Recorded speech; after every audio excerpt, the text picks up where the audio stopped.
Oi, pessoal, sejam todos muito bem-vindos ao nosso curso para a segunda fase da OAB em Direito do Trabalho, que, claro, é a melhor disciplina. Quem concorda, respira. Eu sou o professor Murilo Comério, fundador do Caput Cursos, sou mestre e especialista em Direito do Trabalho, advogado trabalhista há 9 anos, tenho 4 livros publicados pela editora Lumen Juris, sendo 2 deles lançados em 2022 para o exame de ordem. E agora a gente inicia a nossa jornada rumo à sua aprovação. Nós vamos criar um relacionamento e eu tenho certeza que se você seguir todo o treinamento, você vai conquistar a sonhada carteirinha vermelha. Então vem comigo que a gente começa a nossa nova era. A partir de agora, vocês já começam a se acostumar com a minha metodologia. Nós temos slides, quadro branco, exercícios, textos, correção individualizada, tudo para você se sentir apto, seguro para conquistar a sua aprovação. E a gente começa pela reclamação trabalhista, também conhecida como ação trabalhista ou petição inicial, que é o ponto de partida do processo do trabalho. Lembrando que a reclamação trabalhista já foi cobrada diversas vezes no exame de ordem. Nós temos 6 exercícios, casos práticos para você resolver e desmistifica aquele pensamento de que há um rodízio de cobranças de peças no exame de ordem, porque a reclamação foi cobrada 2 vezes seguidas no 33º e no 34º exame de ordem, razão pela qual merece a nossa máxima atenção, ok? Quais são os sujeitos da nossa ação trabalhista? A ação trabalhista ela pode ser ajuizada pelo empregado, nos casos de reclamação trabalhista, pelo empregador e tomadores de serviços, que podem ser ações de consignação em pagamento e inquérito judicial para apuração de falta grave, que nós vamos estudar aqui no nosso curso, pelo Ministério Público do Trabalho em ação civil pública, ação rescisória, ação declaratória de nulidade de instrumento normativo e dissídio coletivo de greve em serviços essenciais, pelos sindicatos na defesa dos interesses coletivos e individuais e conflitos intersindicais, e também por trabalhadores autônomos, estagiários, voluntários eventuais e pela União, especificamente pela União, nas situações de cobrança de multas aplicadas pela Superintendência Regional do Trabalho. Qual é a previsão legal da reclamação trabalhista? A reclamação está prevista no artigo 840 da CLT, que foi alterado pela reforma trabalhista. Já se acostumem com a Lei 13.467 de 2017, porque a atual banca examinadora cobra muito as alterações trazidas pela reforma na CLT, uma delas no artigo 840 da CLT, ok? O que diz esse dispositivo? A reclamação ela pode ser escrita ou verbal. Sendo escrita, ela deverá conter a designação do juízo, a qualificação das partes, a breve exposição dos fatos de que resulte o pedido que deverá ser certo, determinado e com a indicação do seu valor. Essa indicação do seu valor é a novidade trazida pela reforma. Isso significa que agora, a partir de 11 de novembro de 2017, todos os pedidos da ação trabalhista devem ser líquidos com a estimativa do seu valor. E você finaliza a peça com a data, a assinatura do reclamante ou do seu representante, que aqui pode ser, claro, o seu advogado. Se a reclamação trabalhista for verbal, ela será reduzida a termo em 2 vias datadas e assinadas pelo escrivão ou secretário da Vara do Trabalho. E aqui outra novidade no 840, que é o parágrafo 3º. Os pedidos que não atendam aos requisitos do parágrafo 1º serão julgados extintos sem resolução do mérito. É uma nova possibilidade de inépcia da reclamação trabalhista trazida pela Lei 13.467 de 2017, lembrando que a extinção sem resolução do mérito também é chamada de arquivamento da ação no processo do trabalho. Muita atenção com relação a isso aqui, porque já foi cobrado no exame de ordem. Quais são os requisitos da reclamação trabalhista? e já interpretando aquele parágrafo 1º do artigo 840. Primeiro, endereçamento, que é a designação do juízo competente para qual vara do trabalho nós vamos endereçar a nossa reclamação trabalhista. Segundo, qualificação das partes, o reclamante, que é a parte autora, e o reclamado, que é a parte ré. Lembrando que nós podemos ter um litisconsórcio ativo e um litisconsórcio passivo. Breve exposição dos fatos. Nós temos que narrar os fatos que fundamentam a nossa causa de pedir e também os nossos pedidos. Quarto, o pedido deve ser certo, determinado e com a indicação do seu valor. Em outras palavras, os pedidos devem ser líquidos. E quinto, a atribuição do valor da causa, local, data e assinatura, que nós chamamos aqui no nosso curso e também nos gabaritos da banca de fechamento ou encerramento da pressa processual. Como que a atual banca examinadora pontua esses requisitos e o que nós já vimos nos gabaritos, no histórico dos gabaritos da banca? Primeiro, o correto endereçamento ao juízo competente garante 1/10. A indicação do artigo 840, parágrafo 1º da CLT, também garante 1/10. E aqui uma observação muito importante. Não adianta você colocar só o 840 da CLT ou 840 caput da CLT, porque você não vai ganhar pontuação. É necessário indicar o parágrafo 1º para conseguir 1/10, e vocês também já vão se acostumar que nas minhas correções eu sempre coloco em negrito destacado em vermelho que cada 10º vale ouro no exame de ordem, beleza? Terceiro, qualificação das partes. O fato de você qualificar corretamente o reclamante e o reclamado já te assegura 1/10 para cada um, ou seja, 2/10. Próximo, distribuição por dependência, se for o caso, claro, de prevenção, e de distribuição por dependência de ação trabalhista ajuizada anteriormente. Próximo, formular os pedidos e requerer expressamente a procedência, também garante mais 1/10. Reforçar a procedência das preliminares, se for o caso de arguí-las, e nós vamos estudar essas preliminares já já. Indicar as provas que pretende produzir, mais 1/10. Valor da causa, expressão econômica dos pedidos, mais 1/10. Requerer a citação da reclamada para contestar a ação, mais 1/10. E o fechamento da peça processual, escrevendo expressamente nestes termos, pede espera deferimento, local e data, advogado, OAB número, também mais 1/10. Nós vamos explorar esses requisitos a partir de agora. Qualificação das partes. Feito o endereçamento, a gente qualifica. Lembrando que o endereçamento a gente faz como?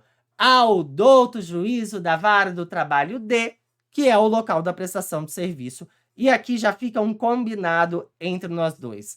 Nós vamos utilizar a expressão ao douto juízo da vara do trabalho D.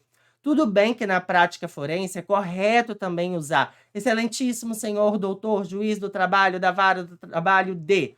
Mas aqui no exame de ordem, em atenção à redação do artigo 651 da CLT, nós vamos utilizar a redação ao douto juízo da vara do trabalho D para evitar problemas na sua correção.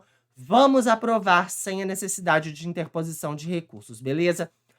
Passado o endereçamento, a gente vem para a qualificação das partes, reclamante e reclamado. Podem ser, claro, principalmente no caso do reclamante, que é a parte trabalhadora, mas o reclamado também pode ser pessoa física. Então, a gente tem que mencionar o quê? O nome, a nacionalidade, o estado civil, o emprego, a filiação, o CPF, o RG e o endereço completo. Claro que se o enunciado fornecer todos esses elementos na sua prova. E o reclamado que for pessoa jurídica, nós vamos mencionar o nome, o CNPJ e também o endereço completo. Quando o enunciado não fornecer detalhadamente todos esses elementos, o que nós vamos fazer? nós podemos, em atenção ao edital, utilizar a expressão qualificação e endereços completos, e na hora de mencionar representado pelo advogado, conforme procuração em anexo, nós podemos mencionar também que o escritório de advocacia está localizado no endereço completo. E aqui a gente utiliza o quê? Com o escritório profissional no endereço completo, e para as partes, qualificação e endereço completo.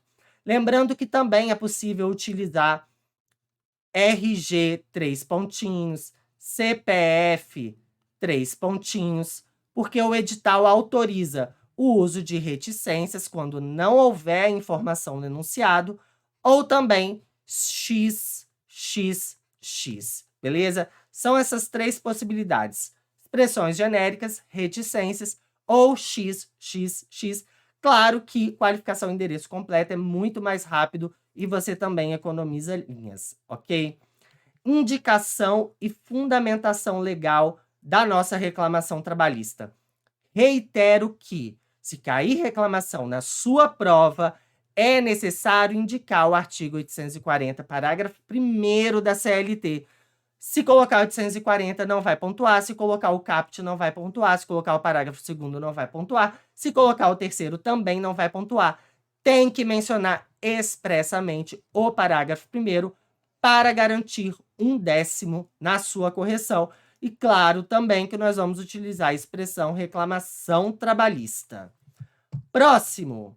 E aqui a gente tem um modelo de como fazer essa qualificação na nossa reclamação trabalhista. Lembrando que toda a parte teórica da nossa peça processual está no material em PDF em anexo a essa aula, beleza? Então, um exemplo aqui, Marina Ribeiro, que é a reclamante, brasileira, casada, desempregada, filha de Laura Santos, portadora da identidade 855, CPF 909, residente domiciliada na rua Coronel Saturnino, casa 28, São Paulo, Estado de São Paulo, CEP 444.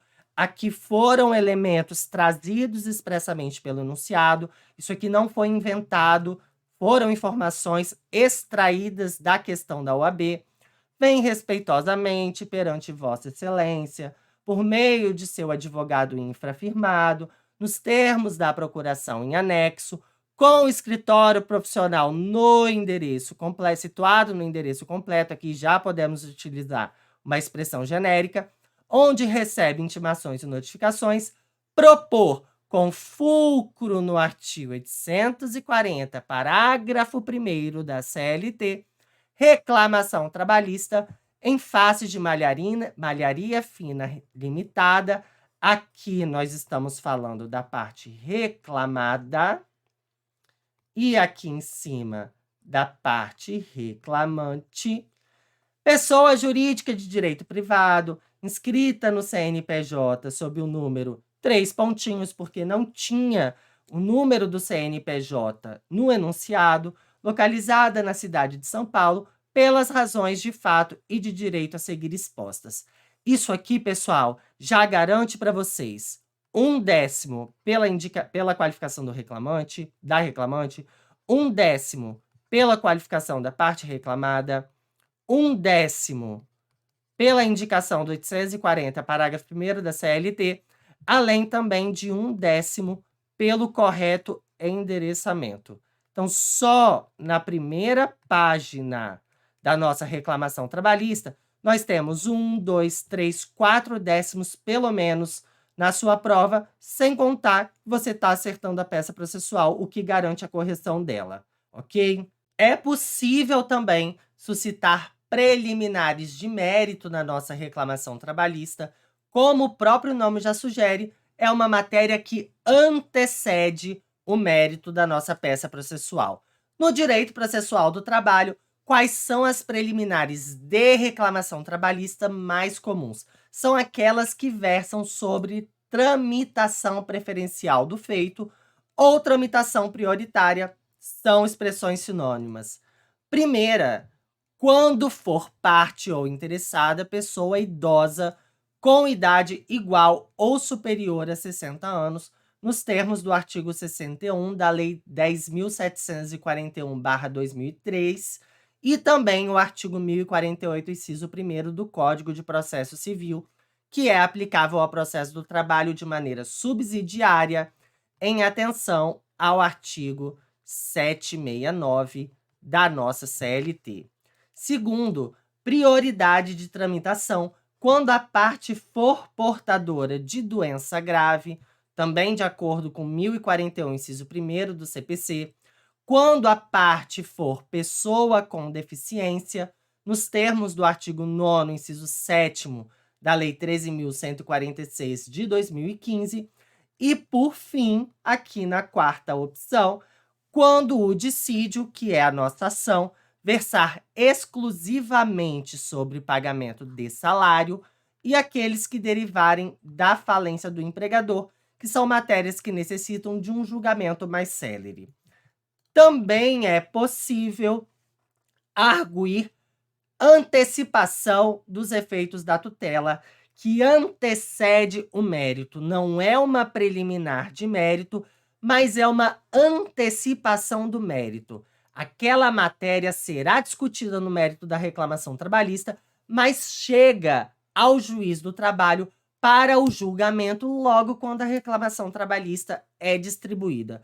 Então, é possível formular esse pedido com fulcro no artigo 300 do Código de Processo Civil, aplicável de maneira subsidiária, e também o artigo 659, inciso 10º da CLT, dependendo, claro, da matéria que nós estamos tratando no pedido de antecipação de tutela, também conhecido como tutela de urgência ou tutela de evidência.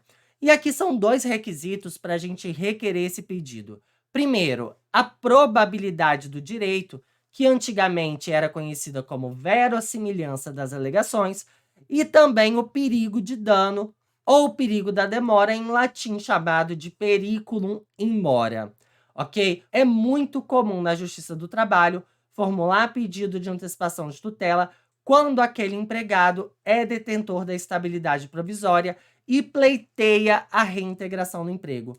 Pode ser uma empregada gestante, um dirigente sindical, um membro da CIPA, que foram dispensados arbitrariamente no curso durante o período estabilitário e pleiteiam na Justiça do Trabalho a sua reintegração, ok? Pode ser pedido também quando o empregado precisa do plano de saúde que foi arbitrariamente e unilateralmente cortado, suspenso pelo empregador, e isso foi cobrado no 34º exame de ordem. Nós precisamos ler o enunciado com calma e raciocinar se é necessário formular um pedido de antecipação de tutela. Aqui nós temos uma forma clara e objetiva de formular esse pedido de antecipação da tutela. Vamos lá! Conforme noticiado nos fatos, a reclamante confirmou a gravidez no dia 10 de novembro de 2021, sendo dispensada imotivadamente 3 meses após. Então, aqui nós estamos narrando o quê? Os fatos. Confirmou a gravidez no curso do contrato de trabalho e foi dispensada sem justa causa 3 meses após, ou seja, quando estava grávida. Agora eu venho para o quê? Para o direito. Como é disso, a empregada gestante goza da estabilidade provisória, da confirmação da gravidez e até 5 meses após o parto, nos termos do artigo 10º, inciso 2º, a linha B da ADCT, artigo 391-A da CLT e também na súmula 244 do TST. Agora eu venho para o pedido.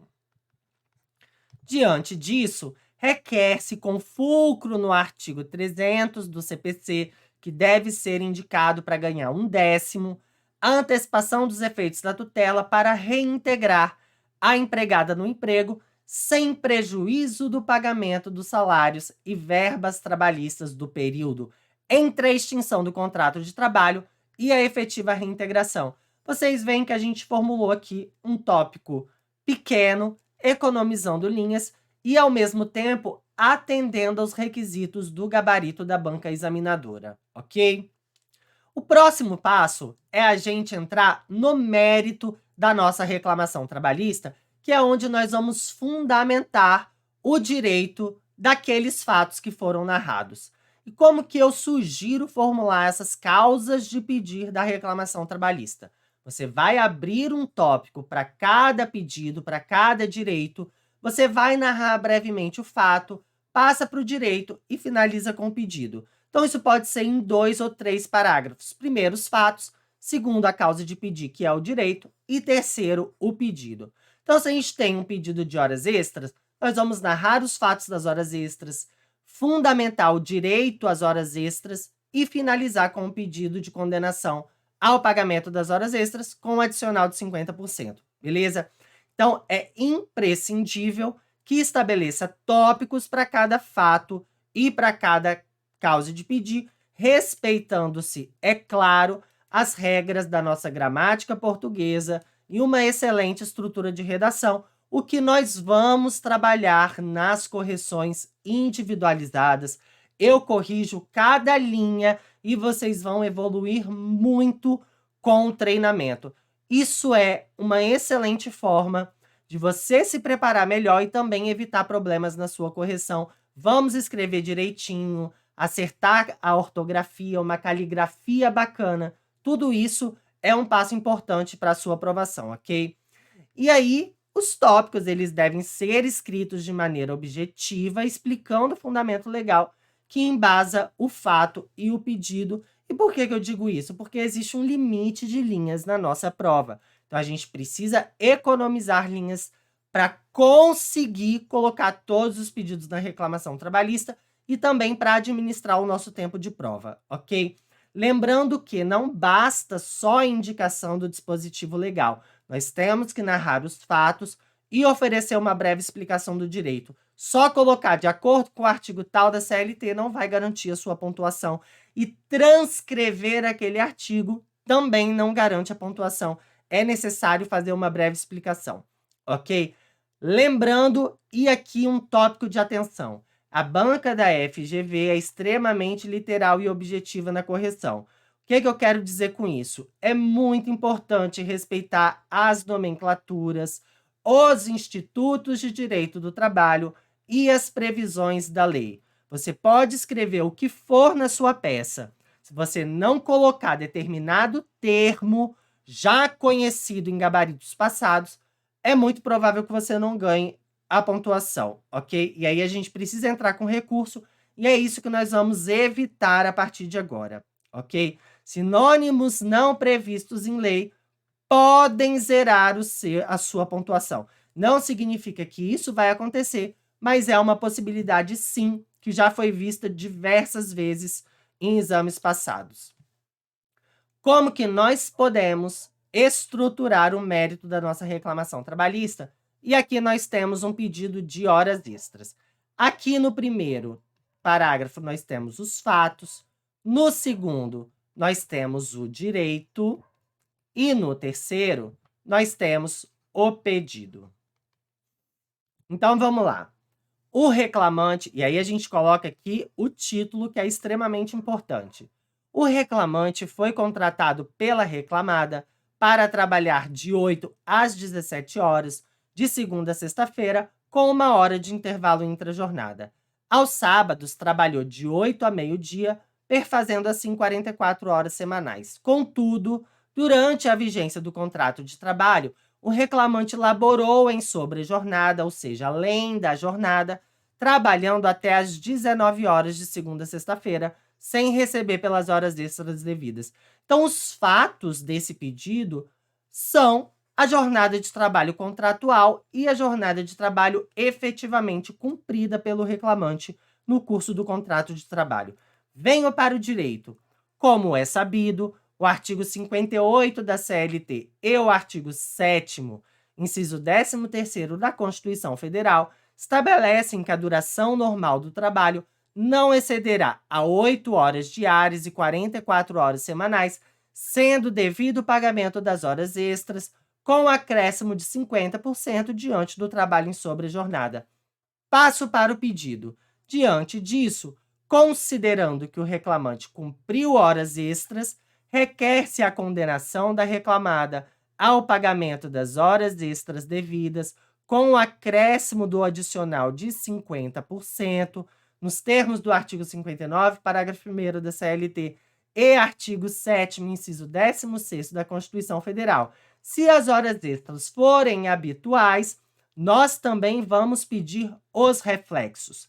Em razão da habitualidade, de acordo com a súmula 347 e 376 do TST, requer-se os reflexos legais no repouso semanal remunerado, aviso prévio, 13º, férias acrescidas do texto constitucional, FGTS e multa de 40%.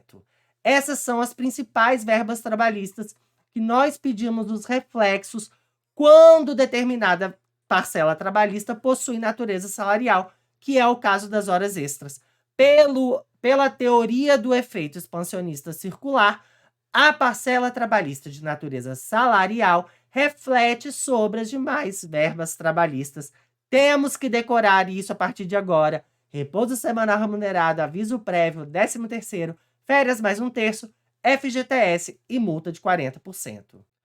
Feita toda a causa de pedir todos os tópicos do méritos, nós finalizamos a nossa reclamação trabalhista com o rol de pedidos e é o momento em que se detalha e formula cada pedido da nossa causa de pedir. Nós vamos reiterar e ratificar em sequência todos os direitos e pedidos defendidos no mérito da reclamação trabalhista, claro que agora de maneira extremamente mais objetiva, ok? E aí é necessário reiterar os pedidos, também as preliminares e ainda a antecipação dos efeitos da tutela. Além daqueles tópicos que nós abrimos lá na causa de pedir ou na preliminar, aqui no rol de pedido nós temos que ratificar e reforçar esses pedidos, ok? Lembrando que a ausência de pedido ou de causa de pedir, na prática de um processo trabalhista, pode desencadear a inépcia da petição inicial, nos termos do artigo 330, inciso 1º e parágrafo 1º do Código de Processo Civil. Como que a gente formula esse rol dos pedidos? Diante do exposto, requer-se, primeiro, acolhimento da preliminar arguida de tramitação preferencial do feito. Segundo, a procedência da ação. Lembram que a procedência pontua com 1/10? É só escrever isso aqui para garantir 1/10 na sua correção. Terceiro, condenação da reclamada ao pagamento das horas extras, que é exatamente esse pedido que nós formulamos ali na causa de pedir e eu acabei de explicar para vocês. Condenação da reclamada à multa do 477, parágrafo 8º, claro que se for o caso das verbas rescisórias terem sido pagas fora do prazo legal do parágrafo 6º do 477 da CLT. Honorários advocatícios de sucumbência, se nós estamos advogando em favor da parte reclamante, claro que nós temos que pedir a condenação da reclamada ao pagamento das horas extras, a concessão do benefício da justiça gratuita nos termos do 790, parágrafos 3º e 4º da CLT, e também a aplicação de juros e correção monetária na forma da lei. E aqui, pessoal, vocês vão perceber, eu vou até mudar a cor da caneta, vocês vão perceber que há uma questãozinha aqui no nosso rol de pedidos, aqui onde eu estou sublinhando, no valor de, e aqui o símbolo do real, no valor de, no símbolo do real. Todos os pedidos de condenação ao pagamento em dinheiro, ou seja, valores pecuniários, nós temos que inserir essa expressão no valor de, símbolo do real, 3 pontinhos. Por que eu estou dizendo isso? Porque o artigo 840, parágrafo 1º da CLT, disciplina que os pedidos devem ser certos, determinados e com a indicação do seu valor. A partir do 32º exame de ordem, a FGV passou a cobrar a expressão econômica de cada pedido. Você não precisa fazer o cálculo, não precisa fazer conta nenhuma, sendo necessário somente inserir no final de cada pedido no valor de o símbolo do real e 3 pontinhos. Você vai fazer isso por cautela, tanto na causa de pedir, quanto no pedido para evitar problemas na sua correção. Se você fizer isso aqui, você já vai garantir 1/10 na sua correção. Beleza? Requerimentos finais e o encerramento da nossa peça. Aqui a gente pode reiterar novamente a procedência da ação, requerer a notificação da reclamada para contestar a ação, a produção de todos os meios de prova. Nós vamos pedir a produção dos meios de prova, tanto na reclamação trabalhista quanto na contestação, se cair na sua prova, e a indicação do valor da causa. Tudo isso aqui, pessoal, também é pontuado com 1/10. Em hipótese alguma, muita atenção, o candidato deve indicar o seu nome na prova sob pena de anulação. Você não pode inserir qualquer símbolo ou qualquer elemento ou nome próprio que identifique a sua prova, porque ela com certeza será anulada pela banca examinadora. O edital veda expressamente qualquer tipo de identificação na prova. E agora nós vamos aprender a forma como nós fazemos esse encerramento da peça sem nenhum tipo de problema. Diante do exposto, requer-se, com fundamento no 841 da CLT, a notificação da reclamada para contestar a reclamação trabalhista, sob pena de aplicação da pena de revelia e confissão quanto à matéria de fato, a produção de todos os meios de prova admitido em direito, principalmente a prova documental e testemunhal. É possível também colocar ali a prova pericial. Atribui-se o valor da causa, o valor de, novamente, o símbolo do real, 3 pontinhos para ganhar 1/10. Isso aqui também é a expressão econômica, que é o total do montante econômico de cada pedido.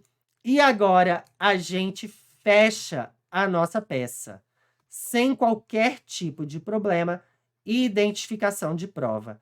Nestes termos, pede espera deferimento, local e data, advogado, OAB número. Lembrando que eu sempre estou colocando aqui 3 pontinhos, podendo ser inserido XXX, de acordo com o edital de abertura da FGV. Precisamos conhecer o direito do trabalho, o processo do trabalho, mas também saber fazer a prova da OAB para você conquistar a sua aprovação, ok? E assim, pessoal, a gente finaliza a nossa aula inaugural sobre reclamação trabalhista. Nós temos um módulo inteiro com várias aulas e exercícios e materiais sobre essa peça processual, que é o ponto de partida do processo do trabalho. Como eu disse, nós criamos um relacionamento a partir de agora rumo à sua aprovação, que o seu objetivo também é o meu objetivo, e nós vamos seguir juntos nessa jornada de muito trabalho, muita convivência e de muito sucesso, ok? Estou à disposição, é só entrar em contato comigo. Até mais!